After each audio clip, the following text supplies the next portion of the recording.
اعوذ باللہ من الشیطان الرجیم، بسم اللہ الرحمن الرحیم۔ آج ہم گفتگو کریں گے ان چیزوں کے بارے میں کہ جن سے روزہ نہیں ٹوٹتا۔ سب سے پہلے آپ نے قضاء اور کفارے کو سمجھ لیا ہوگا ہماری اس سے پہلی ویڈیو میں، تو اب یہ چیز سمجھیں کہ اگر کسی آدمی نے بھول کر کھانا کھایا اور ایک سے زائد بار کھا لیا تو اس سے کھانے کی وجہ سے جو آدمی نے بھول کر کھایا اس کے روزے پر کوئی فرق نہیں پڑتا۔ دوسرا مسئلہ یہ ہے کہ ایک آدمی نے جو ہے رمضان المبارک میں دوسرے آدمی کو کھانا کھاتے ہوئے دیکھ لیا، اور اگر وہ آدمی تو طاقتور ہے، وہ روزے کو برداشت کر سکتا ہے، تو اس کے ذمہ ضروری ہے کہ اس کو بتائے، اطلاع کرے کہ آپ کا روزہ ہے۔ لیکن وہ اگر آدمی کمزور ہے اور روزے کو برداشت کرنے کی طاقت نہیں ہے تو اسے کھانے دیا جائے، اسے نہ روکا جائے۔ تیسری بات اور تیسرا مسئلہ یہ ہے کہ کسی آدمی نے اگر تھوک نگل لیا اپنا، یا ناک اتنے زور سے سڑک لیا کہ وہ انسان کے حلق کے اندر چلا گئی، بلغم وغیرہ یا تھوک وغیرہ، تو اس سے روزہ نہیں ٹوٹتا۔ اور اسی طرح کسی آدمی نے پان کھایا اور پان کھا کر اس نے اب کلی کر لی، لیکن کلی کرنے کے بعد جو ہے وہ ابھی پان کی سرخی جو ہے وہ تھوک کے اندر موجود ہے، تو اس سے روزے پر فرق نہیں پڑتا۔ ہمارے کراچی والے ساتھی ہیں ماشاءاللہ، تو یہ ان مسائل کو سمجھیں گے۔ تو سرخی سے، پان کی سرخی اگر کلی کرنے کے بعد بھی باقی ہے تو اس سے کوئی فرق نہیں پڑتا۔ اس میں تھوڑی سی آپ یہ کیا کریں، بعض ساتھی اس میں وہ تذبذب کا شکار ہو جاتے ہیں۔ مثلا جیسے علماء کرام نے فرمایا کہ کلی کرنے کے بعد بحالت روزہ آپ جو ایک مرتبہ تھوک لیں،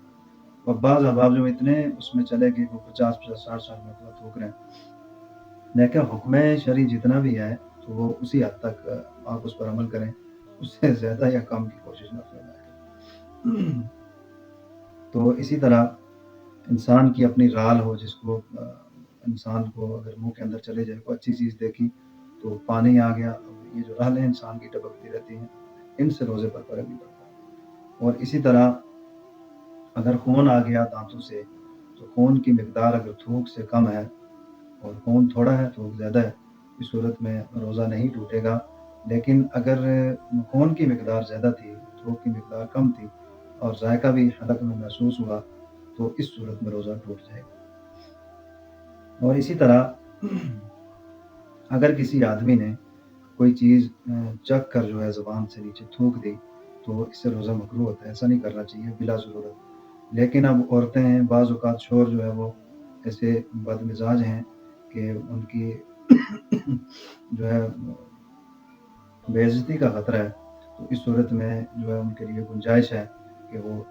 چیزیں چکھ کر جو ہے واپس تھوکنے کی حد تک انہیں گنجائش ہے، اگر نہ بلا ضرورت اس طرح کرنا یہ جو ہے مکروہ ہے۔ اور اسی طرح مثلا ایک عورت ہے، وہ اپنے چھوٹے بچے کو کوئی چیز منہ میں چبا کر دیتی ہے، یہ بھی مکروہ ہے، لیکن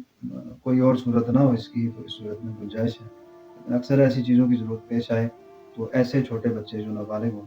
اور ان کے اوپر روزہ فرض نہ ہو تو ان سے بندہ یہ خدمت لے لے۔ ان چیزوں میں زیادہ جو چیزیں مشکوک ہوں اور شریعت ان میں کراہت بتائی ہو، ان سے ہمیں بچنا چاہیے۔ باقی آگے مسئلہ آ رہا ہے مسواک کا، کہ اس سے دانت صاف کرنا بالکل درست ہے، خواہ مسواک خشک ہو یا تر ہو، اس کا ذائقہ محسوس ہو یا نہ ہو، بعض صورت مسواک درست ہے۔ اور اسی طرح خون دینے سے، خون لینے سے، کوئی بھی خون لگواتا ہے، ڈرگ وغیرہ، انجیکشن وغیرہ، چاہے آپ وین میں لگوائیں یا مسل میں لگوائیں، دونوں صورتوں میں روزے پر کوئی فرق نہیں پڑتا۔ لیکن بلا ضرورت طاقت کے ڈرپس لگوانا تاکہ روزہ محسوس نہ ہو، اور انسان جو ہے اپنی طاقت کو بحال رکھنے کے لیے وہ لگوا رہا ہے، تو ایسا کرنا مکروہ ہے۔ اور خون دینے اور لینے میں بھی یہ بات سمجھ لیں